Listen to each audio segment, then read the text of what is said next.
चलिए अब दंगल के सवालों पर डालते हैं नजर, जिनके इर्द गिर्द आज की बहस हमारी केंद्रित रहेगी। सवाल नंबर 1, क्या भीषण गर्मी की वजह से यूपी में बिजली की किल्लत बढ़ गई है? सवाल नंबर 2, क्या सरकार के दावे और जमीनी हकीकत में अंतर है, फर्क है? सवाल नंबर 3, क्या बिजली संकट का कनेक्शन अब 2027 के पावर सप्लाई से जुड़ेगा? चर्चा की अब शुरुआत करते हैं। खास मेहमान भी हमारे साथ जुड़ गए हैं। बीजेपी का पक्ष रखेंगे के शर्मा, बीजेपी प्रवक्ता हमारे साथ हैं। समाजवादी पार्टी का पक्ष रखेंगे सुनील सिंह साजन। कांग्रेस प्रवक्ता अनिल यादव हमारे साथ हैं। आरएलडी प्रवक्ता निशा चौधरी हमारे साथ हैं और साथ ही साथ राजनीतिक विश्लेषक सतीश प्रकाश भी हमारे साथ हैं। के शर्मा जी, आप कह रहे हैं कि बिजली दी जा रही है, पावर सप्लाई दी जा रही है, लेकिन कहां दी जा रही है, किसे दी जा रही है? क्या आप स्वीकार करेंगे कि ऊर्जा, ये पावर सप्लाई के मामले में आप फेल हो गए हैं?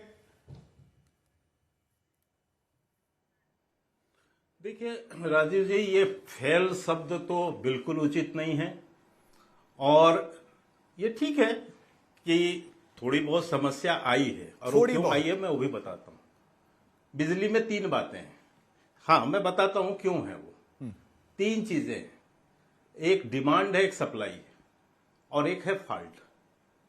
हम डिमांड और सप्लाई की बात तो करते हैं। आज उत्तर प्रदेश के अंदर पीक डिमांड लगभग 30,500 मेगावाट की है। सॉरी, जो डिमांड है, और लगभग इतनी ही बिजली वहां पर आपूर्ति हो रही है। बिजली की कोई किल्लत नहीं है, कोई कमी नहीं है। एक बार दोबारा मुझे डेटा बताएंगे कि सप्लाई कितनी हो रही है? डिमांड अगर 30,357 की है, सप्लाई कितनी? अब मैं बता दूं,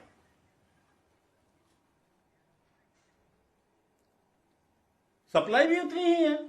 सप्लाई में कोई कमी नहीं है बिजली की। मैंने पहले ही कहा कि वहां बिजली की कोई कमी नहीं है सर, बिजली की कोई कमी नहीं है। तो ये जो कट लग रहे हैं, ये जो कट लग रहे हैं एक शहर में नहीं, वहां पर एक शहर में नहीं, अलग अलग शहरों में, वो क्या है? मैं बताता हूं सर, इसी चीज को बता रहा हूं।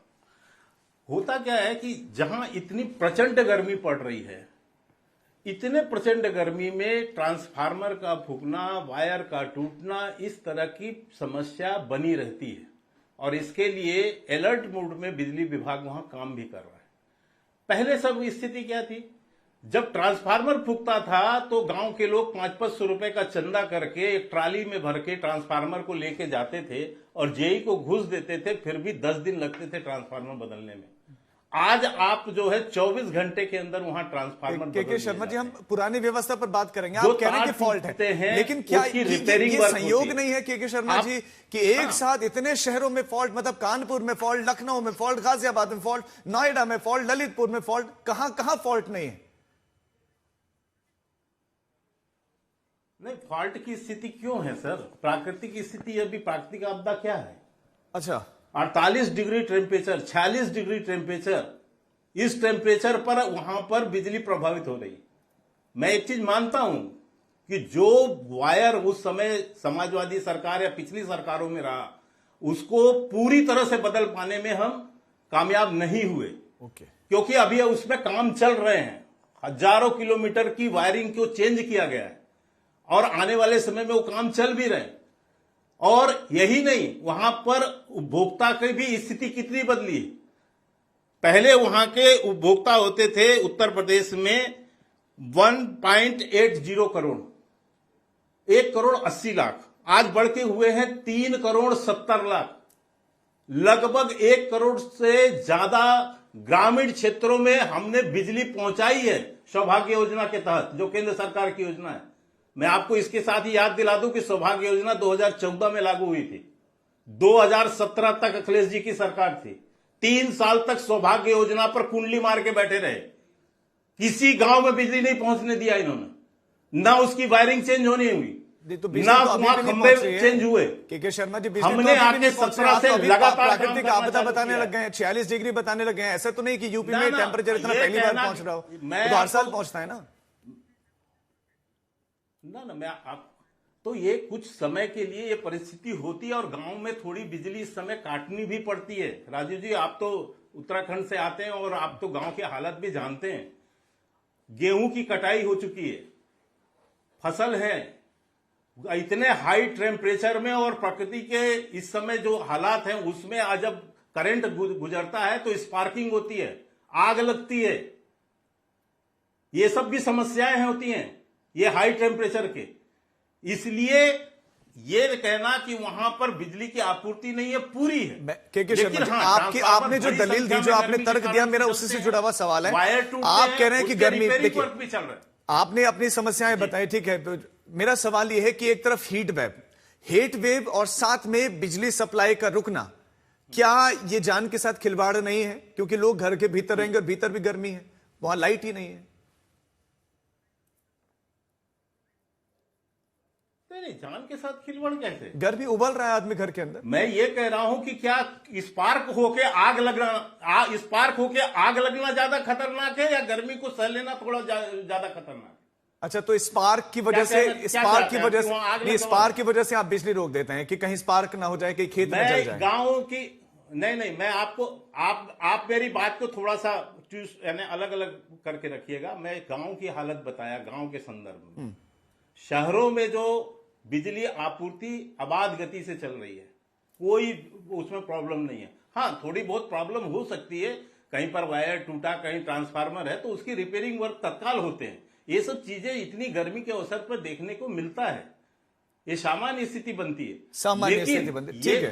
ना पूरे वर्ष भर की स्थिति है, ना ऐसी, लेकिन सवाल है कि ये यूपी के साथ ही क्यों है? मैं खुद नोएडा में रहता हूं, मतलब यूपी में रहता हूं। मेरा सवाल है कि मैं बगल दिल्ली में ये समस्या नहीं, सिर्फ यूपी में क्यों है? लेकिन सुनील सिंह साजन, अभी जो बीजेपी तर्क रख रहे हैं, प्राकृतिक आपदा, ट्रांसफर जलना, एक वो अपनी स्वीकार कर रहे नाकामी कि भाई आपके समय में जो वायर लगे थे हम उनको बदल नहीं पाए हैं, ये भी एक रीजन है। फिर करंट कहीं खेतों को ना जला दे ले, वो भी सारी चीजें सोच रही है बीजेपी, लेकिन आप राजनीति कर रहे हैं।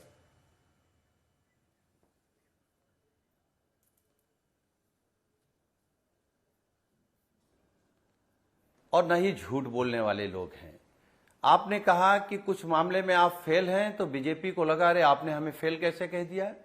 उनको फेल से आपत्ति है।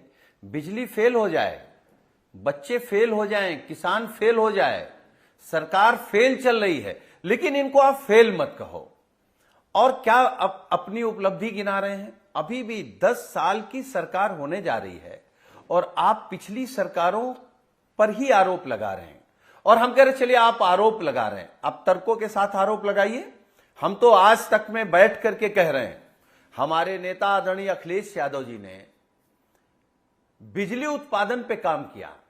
एटा का प्लांट समाजवादी सरकार में लगा, अलीगढ़ में प्लांट समाजवादी सरकार में लगा, पनकी कानपुर में प्लांट समाजवादी सरकार में लगा, ललितपुर का प्लांट समाजवादी सरकार में लगा, प्रयागराज लगा या फिर वर्क भी कर रहा था, काम भी कर रहा था या सिर्फ लगा? समाजवादी पार्टी की सरकार में वर्क किया, ठीक है, चालू हुआ। अरे भाई कहां से बिजली आपको मिलती? ठीक है, हमको पूरा कर लेने दीजिए।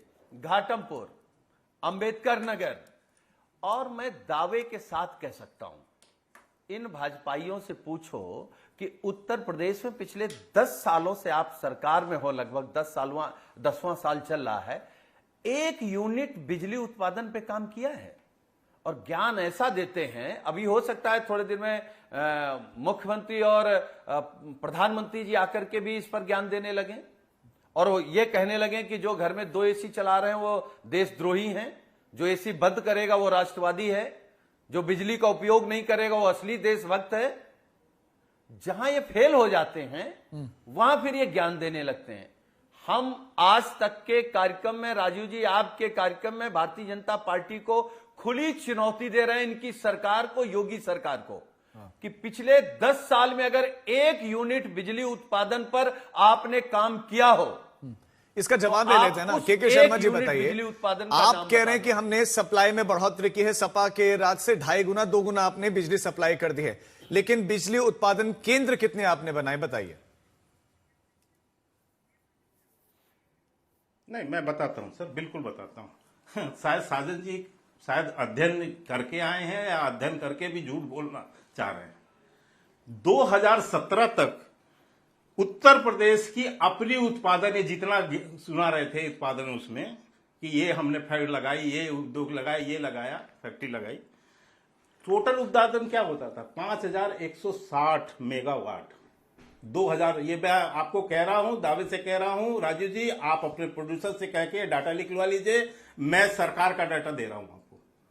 2017 तक उत्पादन क्षमता थी ये उत्तर झूठ प्रदेश बोल रहे की हैं। 5,000। एक मिनट सुनील जी, उनको कंप्लीट करने दीजिए ना, हम आज सुने तो डेटा दे रहे हैं।